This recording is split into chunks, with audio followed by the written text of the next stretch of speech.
So would you care to speak a little about what happened in Peru? Thank you. It was simultaneously the most gut-wrenching, horrific experience of my life, and at the same time, a major unfolding, a major turning point. And I won't go into the gory details, but it was very gory, and I do write about it in the book, briefly. The bottom line is that I had, what you describe as an insight. It was and I'd had them before, and so I was looking in a particular direction.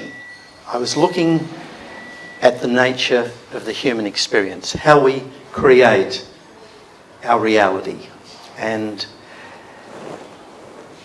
thought had been my preoccupation, and I saw in this moment, you might say, that we either see possibility or we see impossibility. Would you like me to go further? Yes. And that when we're seeing possibility, we have a really beautiful feeling. That feeling encompasses a feeling of unconditional love, very profound understanding of ourselves and our fellow human beings and nature.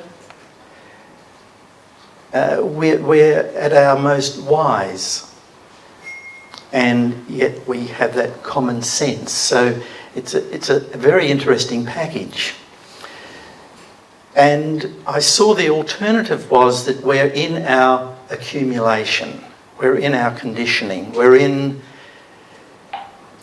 we look at life through that filter, and I call that impossibility. However wonderful our education may or may not have been, however profound our learnings may be, it's still, in a sense, impossibility if that's all we can see, if we limit ourselves to seeing what we think we know, if we think we know the truth of anything I'm suggesting. And if we think we know anything, including what I'm saying now, I mean, I'm just making this all up as I go along, really. And I mean that. I'm dragging stuff from memory. And in a sense, I'll move hopefully into possibility if Pete asks me some of the right questions, rather than me rehashing my story, which is really the realm of impossibility.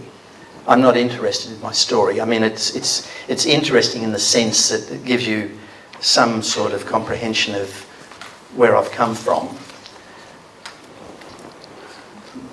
Pressure's on me. So you make a distinction between thought with a capital T and thought without a capital T. Mm-hmm. What's the significance of that? So for me, thought with a capital T is that energy that gift of life that we use to navigate our way through the world. And it manifests as our cognitive experience. It manifests as our thinking. And of course, every time we have a new experience, which is in every moment, I mean, we're all having it right now, that's just part of our accumulation. And that can form the context of our life, which can be very limiting. I wanted to sort of refer back to something that you said, Nora, this morning. You talked about the, what's that binary sort of thing? The double bind, yes, thank you. Catch 22. At 77, my memory's not as good as it could be. Yes, that double bind. And I think we live in the double bind. My interpretation of what I heard Nora saying is that if I'm living in the accumulation, I'm not seeing what is. I'm seeing my memory. I'm seeing my memory. I'm not seeing you. I'm seeing my opinions, beliefs, judgments about you. And having that direct experience of life, of people, of nature, of the world, gets rid of the double bind. We're always in the double bind if we're living from our accumulation. Okay, so you talk about this, what do you want to call it, an epiphany, an insight, a revelation, whatever. Just in the realm of a good idea. But there was a change that happened to you, and as a result of that, you experienced life differently, yes? And also your cancer markers stabilised or improved, so you saw a connection there too. It was a purging mentally as well as, or psychologically as well as physically. And you talk about when you're in a state of mind of possibility, there's kindness, caring, connection, understanding, sensible common sense. Yeah. So my question is, do you live in that state all the time, most of the time? Some of the time. So what, is it your goal to live in it more of the time, or do you just take what is? I mean, what determines whether you're in it or not? Can you be partially in it or partially not in it, or what with it? When one is in that realm of possibility, our whole experience is quite different.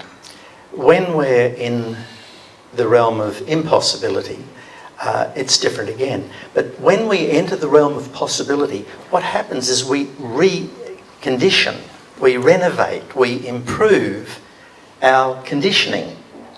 So